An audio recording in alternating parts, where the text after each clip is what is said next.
Ridwan, cuman tadi kasusnya kan banyak yang memang tidak semudah mengatakan atau tidak semudah menjalankan yang kita dengerin sekarang ini Pak Ridwan ini. Perlu tadi menanamkan keberanian yang luar biasa dan perlu ilmu pengetahuan tentang tadi yang Pak Ridwan sebutkan suprarasional yang mumpuni lah, yang memadai. Nah, kalau tanpa itu otomatis harus mulai, maksudnya untuk seorang pemula nih Pak Ridwan, mulainya tadi benar-benar harus dari dasar ya, sholat dulu, puasa dulu ya. Nah, kira-kira untuk pemula boleh nggak sih kita niat sedekah, tapi sebenarnya niatnya untuk nanti kita dapetin lagi gitu? Atau pada saat sedekah kita harus luruskan niat juga, udahlah sedekah terserah nanti Allah mau balas apa enggak gitu. Jadi yang benar itu adalah sedekah dan bilang terserah Allah mau balas atau tidak. Oh itu ya. Jadi niatkan karena Allah. Karena kalau sudah begitu si Y-nya naik Pak, Y-nya tuh volumenya bakal besar. Tapi kalau sedekah misalkan supaya dapat balasan itu kan khawatirnya Allahnya dilupakan. Iya. Jadi transaksional. Iya, gitu. Jadi niatkan karena Allah dulu. Iya. Cuman memang untuk itu perlu proses, Pak. Apa bisa prosesnya coba? Nih Pak Ridwan harus berbagi nih. Gini, kalau menurut saya untuk situasi sekarang kita berpikir begini. Kita nggak punya pilihan kecuali dekat sama Allah. Ke perusahaan nggak ada lagi yang bisa nerima, ke orang juga sama-sama susah. Nah, dari berpikir itu harus yakin Allah itu maha kaya, maha kuasa. Nah, cuman proses itu kan perlu Pak waktu untuk terkoneksi. Iya. Makanya Pak, saya terus terang yang namanya ilmu suprarasional ini saya latihkan itu kan ada beberapa termin Pak. Tahapan. Dari mulai pengetahuan sampai ke dia keyakinan terus proses aplikasi. Oh iya. Saya merasa terus terang di masa sekarang ini ilmu ini harusnya dimiliki banyak orang Pak. Nanti kalau gitu di kesempatan yang lain kita khusus belajar ilmu ini ya ke Pak Ridwan ya. Tapi ini kita bicara yang praktikal dulu sebagai pengantar Pak Ridwan. Iya.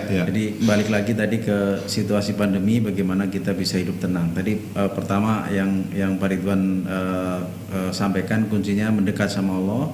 Kemudian banyak berbuat baik dan berpikir positif sama Allah itu. Dan berpikir positif sama Allah. Nah, itu kalau secara pribadi mungkin kita bisa mudah ya menjalankan Pak Ridwan. Tapi kan problemnya ada anak, ada istri dan seterusnya itu. Untuk menciptakan iklim yang seperti itu dalam satu lingkungan itu gampang apa enggak sih Pak Ridwan? Terus terang tidak mudah. Terutama kalau misalkan di mana keluarga itu tidak terbina dengan baik ya. Artinya mereka sudah bawa ininya masing-masing.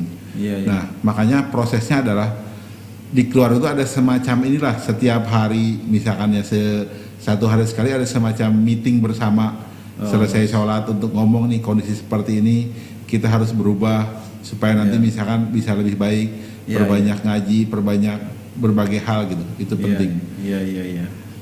Dan ini Pak yang mungkin sangat terasa itu adalah ketika urusan ekonomi. Misalkan ada hutang di bank, cicilan gitu kan. Terus yang kedua misalkan ya bayaran sekolah anak. Nah, caranya begini. Ini terus terang berpikirnya kita harus berpikir positif. Apa? Ketika ada barang-barang yang kita miliki, ya anggap jual saja. Karena gini Pak Irfan, ini kalau dalam ilmu suprarasional siapa tahu tuh sebenarnya ada barang-barang yang kita mendapatkannya prosesnya tidak halal. Sehingga Allah berkehendak barang itu tidak ada lagi di rumah kita, makanya dijual walaupun dengan harga murah. Jadi ya harus berpikir positif ya. Ini adalah pembersihan dari Allah supaya nanti di akhirat itu kita lebih ringan. Karena saya pernah Pak Irwan merasakan juga masa sulit zaman dulu. Saya tuh sampai menjual semua barang-barang di rumah saya Pak Irwan. Nilai kosong melompong di rumah saya itu. Karena mungkin bisa jadi zaman dulu mungkin saya agak masalah misalkan menjalani kehidupannya.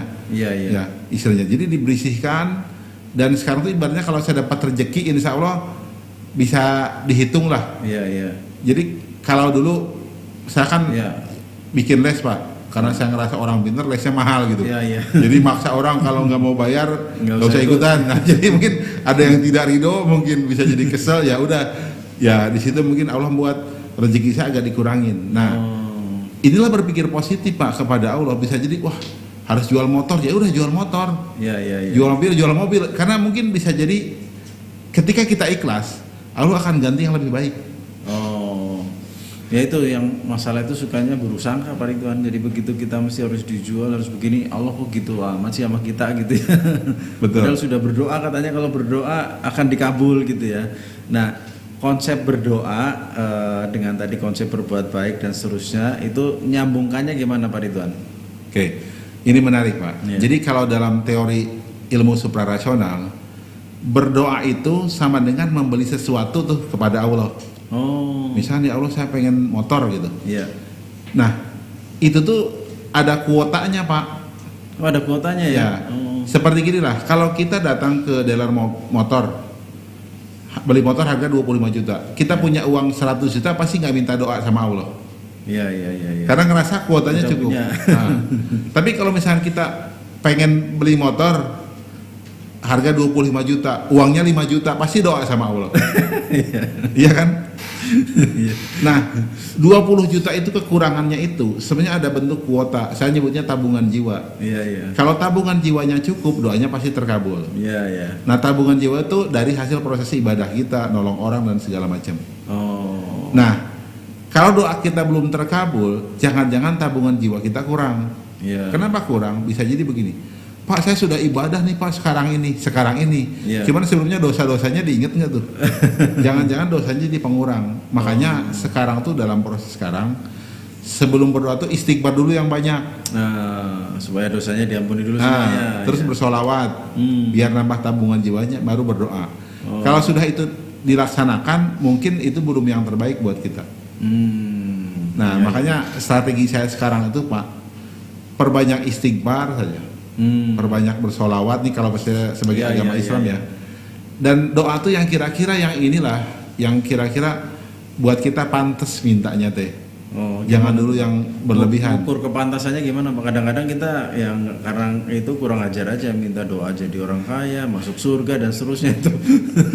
Jadi minta itu selesaikan kebutuhan kita. Misalkan gini, ya Allah, anak saya ini belum bayaran sekolah, ya Allah tolong diuruskan. Oh. Ya Allah, cicilan hutang saya ini belum lunas, tolong dibereskan. Jangan ya Allah, jangan sampai orang lagi susah mintanya minta mobil lagi misalkan. Kan itu tidak sesuai. Tapi kalau itu kan karena masih dalam proses kebutuhan, Iya, tabungan jiwa cukup, bisa jadi dimudahkan. Misalkan tiba-tiba sekolahnya teh, oke sekarang mah bayarannya sih ikhlasnya, Iya. gitu loh. Biar terjadi subsidi silang, atau bisa jadi untuk mobil tuh bisa jadi ada kemudahan apa, kita nggak tahu. Iya. Nah ini kan tadi kita bicara itu dalam konteks masyarakat umum ya. Kalau Iya. dalam konteks para pengambil kebijakan nih Pak Ridwan, Ya. apa yang mesti dilakukan supaya tekanan pandemi ini juga tidak kemudian membuat mereka membuat tekanan-tekanan baru nih kepada masyarakat yang diaturnya lah kira-kira, yang Nah. harus ditanggung jawabnya. Ini menarik nih, ini pertanyaan yang sungguh menarik. Iya.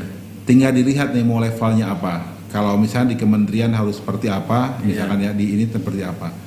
Kalau saya melihat begini, Pak Irfan teorinya, Iya. krisis yang terjadi di Indonesia saat ini karena orang Indonesia kurang tabungan jiwanya, Oh. kurang tabungan jiwanya, sehingga kita kena krisis. Secara kumulatif kurang ya. Kumulatif kurang. Makanya strategi pemerintah dalam menyelesaikan masalah ini, pertama kita bicara spiritual. Iya. Jadi pertama adalah ya minta rakyatnya dan pemerintah perbanyak ibadah. Baik. Ibadah itu ya. Iya. Terus yang kedua, perbanyak puasa, Pak. Iya. Senin Kamis satu puasa Nabi Daud gitu loh. Untuk semakin mendekatkan diri kepada Allah. Iya. Terus berikutnya nih yang sangat penting juga, Iya. perbanyak sedekah. Ini sederhana tapi jarang orang mikir. Kalau saya secara pribadi nih, mohon maaf walaupun Iya. sederhana.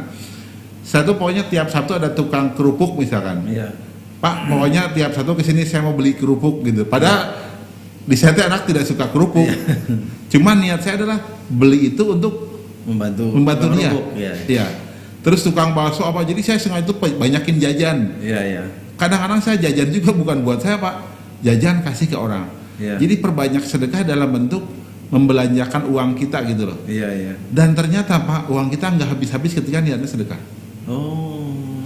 Nah, Iya. pemerintah pun mengajak masyarakat perbanyak sedekah, bantu fakir miskin, jangan ini gitu loh. Iya. Nah terus yang sangat penting juga di sini, ini mohon maaf nih, Iya. agak sedikit sensitif. Iya.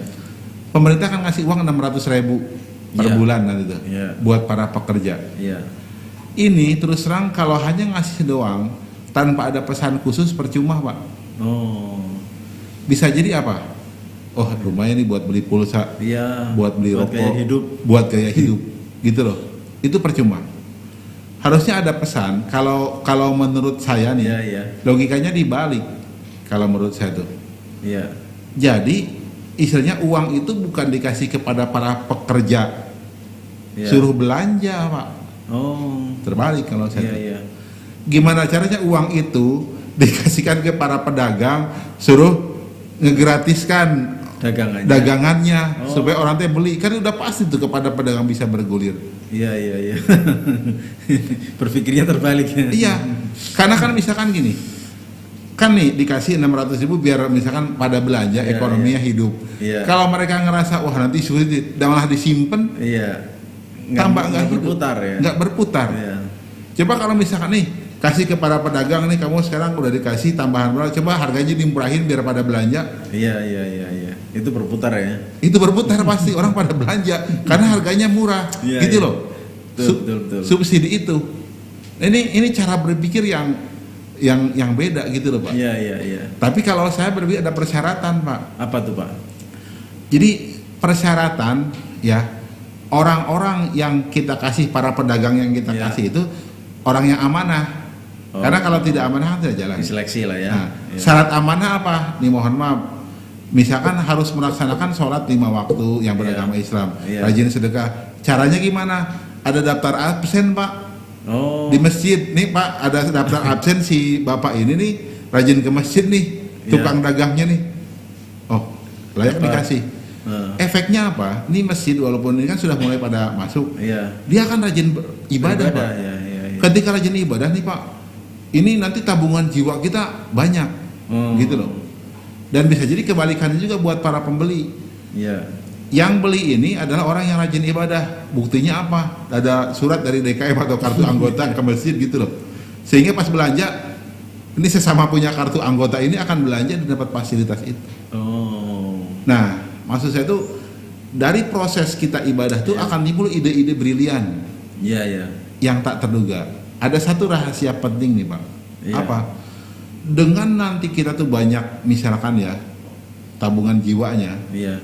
mungkin bisa jadi nanti yang namanya pertanian tuh nggak ada yang namanya hama, nggak ada yang namanya bencana alam, nggak ada apa, sehingga produksi padi kita tuh lancar, semua lancar, sehingga kita bisa swasembada. Oh. Itu mungkin bisa sampai ke situ efeknya, Pak. Bisa sampai ke situ Pak, karena saya pribadi Pak sudah merasakan. Oh, gimana, Pak? Saya tuh terus terang melihara ayam di depan rumah. Iya.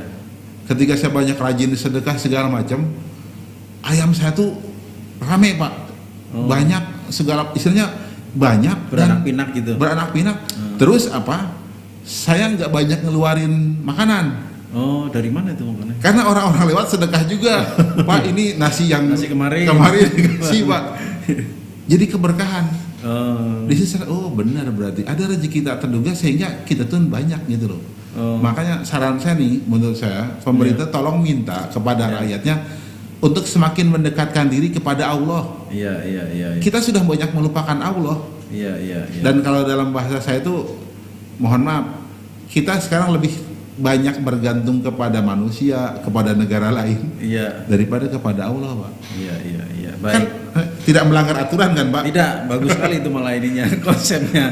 Baik, ini teman-teman masih banyak sebenarnya yang bisa kita gali dari Pak Ridwan. Nanti di session berikutnya kita akan berbicara yang tadi ilmu tentang suprarasional. Tapi paling nggak dari perbincangan singkat hari ini kita bisa mendapatkan pemahaman bahwa satu, dalam situasi under pressure karena pandemi kita harus mendekatkan diri kepada Allah. Yang kedua, kita harus perbanyak berbuat baik. Dan yang ketiga yang penting itu adalah selalu harus positive thinking. Dan untuk bisa menjalankan itu semua ada prosesnya, ada pelatihannya. Belum terlambat, kita masih bisa menjalankan pelatihan itu karena nggak susah. Tinggal rajin sholat, rajin puasa, rajin beribadah lah untuk semua agama. Nanti itu sebagai prakondisi, kemudian 3 hal yang tadi tahapannya bisa kita lanjutkan. Terima kasih banyak atas kesempatannya Pak Ridwan. Nanti kita ketemu lagi di season berikutnya. Masih banyak ini sebenarnya yang saya penasaran. Mudah-mudahan perbincangan kita hari ini penuh dengan manfaat. Assalamualaikum warahmatullahi wabarakatuh. Waalaikumsalam.